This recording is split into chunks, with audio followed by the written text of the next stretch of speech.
Op pad na Jerusalem. Ons lees Lukas 18 vers 31 tot 19 vers 10. Petrus loop vanoggend met 'n lied in die hart. Dis nou al byna 3 jaar sedert hy besluit het om Jesus se disipel te word. En al was daar baie swaar tye, was alles deur en deur die moeite werd. Hy wonder watter opwindende dinge die meester vandag gaan doen. Hy het nou al feitelik elke wonderwerk onder die son aanskou. Petrus, hoor hy die meester roep. Kry die manne bymekaar, ons gaan vandag na Jerusalem vertrek. Petrus voel hoe sy hart in sy skoene sink. Die laaste keer wat hulle in Jerusalem was, het die fariseërs hulle letterlik weggejaag. Wat wil die meester dan nou weer in Jerusalem loop doen? Alles wat die profete oor my geskryf het, gaan nou vervul word. Dis waarom ons nou Jerusalem toe moet gaan, vertel Jesus vir die manne as hulle bymekaar is. Hulle gaan my spot, beledig, gesel, op my spoeg en my doodmaak, verduidelik Jesus. Maar op die 3de dag sal ek opstaan uit die dood. Skielik is Petrus se lied net skoon veld weg. 'n Paar uur later vertrek hulle in die rigting van Jerigo. Dankie tog, sug Petrus. Hierdie keer reis ons darm nie weer deur die vervloekte Samaria nie. 2 dae se uitmergelende stap later kom die manne in Jerigo aan, die laagste stad op aarde.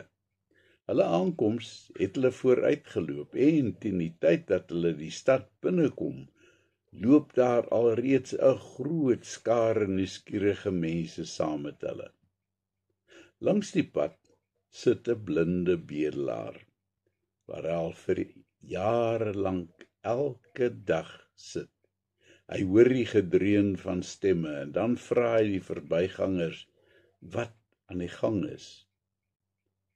Jesus van Nasaret kom hier verby, vertel iemand hom. Hy het al baie gehoor van hierdie profeet en hy bewe eintlik van opgewondenheid. Uiteindelik prewel hy, dankie Here God. En dan begin hy skree so hard hy kan om bo die geraas gehoor te word. Jesus, seun van Dawid, ontferm u oor my. Bly stil, ons kan nie vir Jesus hoor nie, probeer hulle hom stil kry, maar hy skree net al harder en harder. Petrus vererg hom sommer vir die lastige kerel. Jerusalem wag, die meester het nie nou tyd vir blindes nie. Bring hom na my toe, hoor Petrus die meester sê, en wanneer die blinde voor hom staan, vra hy, wat moet ek vir jou doen? Dat ek kan sien, snik die man. Dit was al die jare sy groot droom om net te kon sien, maar dis tog so gans onmoontlik. Dit bly maar net 'n mooi droom. Asof in 'n waas hoor hy Jesus se stem. Goed, jy kan sien. Jou geloof het jou gered. Petrus kny 'n knop in die keel as hy die man sien rondspring en dans en jubel, al agter Jesus aan. En hy bly vir almal vertel wat so pas met hom gebeur het. Ek kan sien, babbel hy oor en oor en oor. Nou sal ons sukkel om van hom ontslae te raak, brom Petrus in sy welige baard. In die stad aangekom, bars Petrus skielik uit van die lag. Wanneer hulle onder 'n groot wilde vyeboom deurstap, merk hy daar bo in die takke 'n mannetjie sit, 'n potsierlike mannetjie, wat klou om lewe en dood. Petrus gaan staan en lag dat die trane loop. Die meester reageer egter totaal anders op hierdie snaakse gesig. Saggeus, klim dadelik af, beveel Jesus. Vanaand wil ek by jou tuis gaan. Skielik is Petrus se lag in die kiem gesmoor, wanneer die klein mannetjie amper uit die boom val.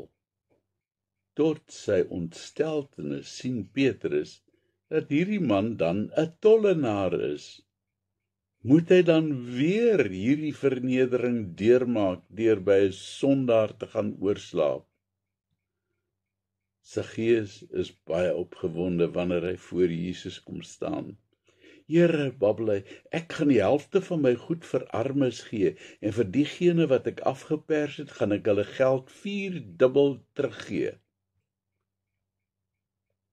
Petrus snork sy misnoë uit, maar Jesus sê vir die manne rondom hom, vandag het daar redding vir hierdie huis gekom. Hierdie man is nes julle ook 'n kind van Abraham. Ek het immers gekom om te red wat verlore is. Petrus voel baie skuldig as hulle na Saggeus se huis toe stap. Hulle word gul ontvang en bederf tot in die afgrond in. En skielik voel Petrus nie meer so antagonisties teenoor die tollenaar nie. In vandag se verhaal sien ons 3 desperate manne. 'n blinde, desperaat om te kan sien. 'n sondaar, desperaat om redding te kry.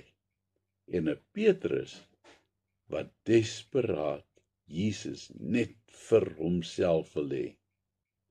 In die blinde kan ons dikwels onsself sien, want ons is blind vir die dinge wat die Here vir ons wil sê.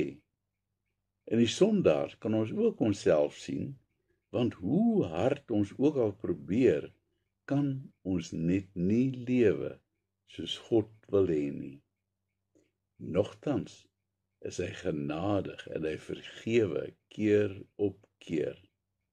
En in Petrus kan ons ook onsself sien, want ons klou krampagtig aan ons redding en ons is te suinig om dit met ander mense te deel. Kom ons bid.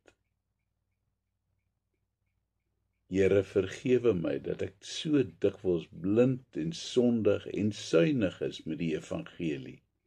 Help my en gee my die vrymoedigheid om dit vrylik met ander mense te deel. Amen.